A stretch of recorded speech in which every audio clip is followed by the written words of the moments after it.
Hi, I'm Dr. Imrana Rahman from Janm IVF Center, Bhagalpur, your fertility specialist and your gynecologist. So let's have some talk regarding the menopause. So menopause is not a pause, it's just a myth.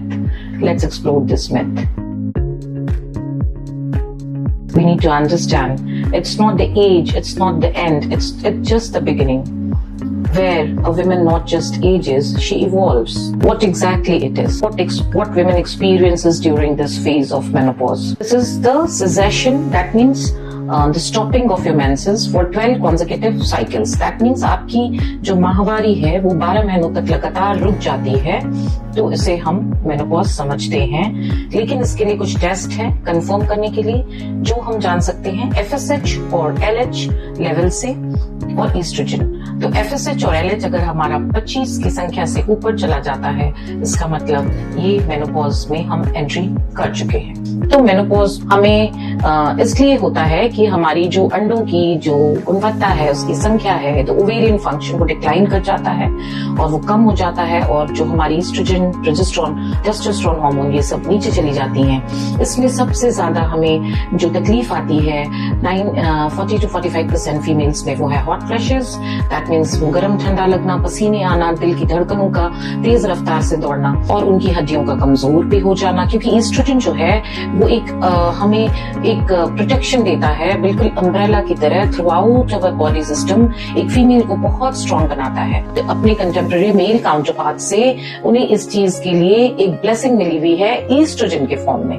ये blessing जो मर्दों को नहीं मिलती, तो वो उन्हें मजबूत बनाता है अंदर से, उनके हेयर की, उनके बोन की, हड्डियों की, बालों की, त्वचा की, स्किन की, हार्ट की, माइंड की, ब्रेन की हेल्थ को मेंटेन करता है।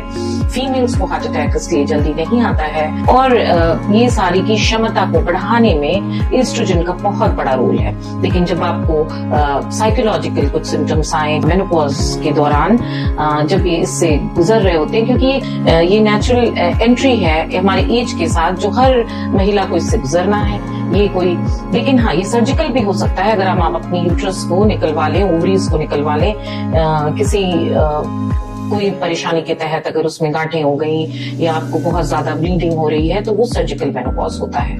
ये 45 से 55 इयर्स की महिलाओं के आयु में पाया जाता है। एशियन फीमेल्स का मेनोपॉज की उम्र कम होती है, कम उम्र में देखा गया है औसतन 50 साल की उम्र।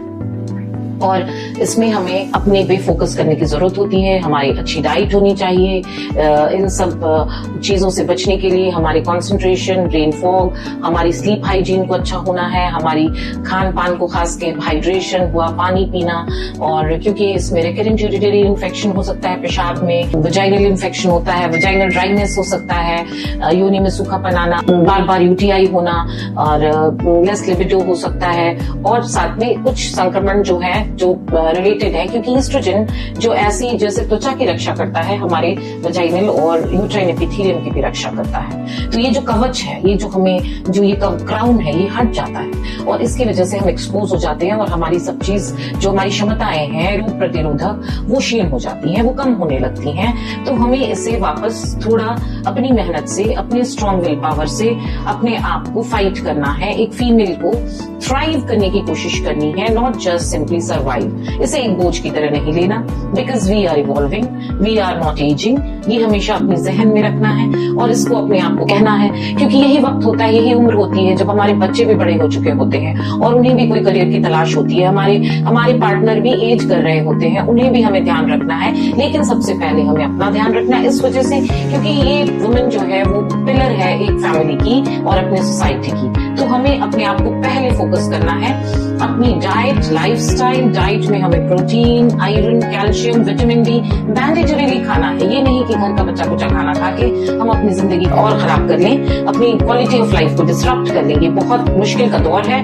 थोड़ा इसमें स्ट्रॉन्ग अपना डिटर्मिनेशन होना चाहिए, ये बहुत जरूरी मायने रखता है, क्योंकि इसमें हड्डियां बहुत कमजोर सी हो जाती हैं। आप गिरे और आपकी टूट गई, आपके हाथ टूट गए, आपको पुलिस फ्रैक्चर हो गया, फीमर नेक फ्रैक्चर हो गया, इसमें इसलिए कुछ दिन पहले से प्लानिंग करना बेहतर होता है। Prevention is better than cure. इसलिए कहते हैं कि 2-3 साल पहले जब आप 40 की उम्र पार कर जाएं, आपको अपने पे फोकस बढ़ाना होगा और आपके लाइफस्टाइल को थोड़ा चेंज करना होगा, थोड़ा योगा इंक्लूड करना होगा, स्क्रीन टाइम कम करनी होगी, आपकी स्लीप पैटर्न को, हाइजीन को मेंटेन करना होगा, एक स्ट्रेटेजिक थोड़ा सा बनना होगा आपको, rather than wasting yourself, so that you can beautifully navigate your life and you can come out a winner.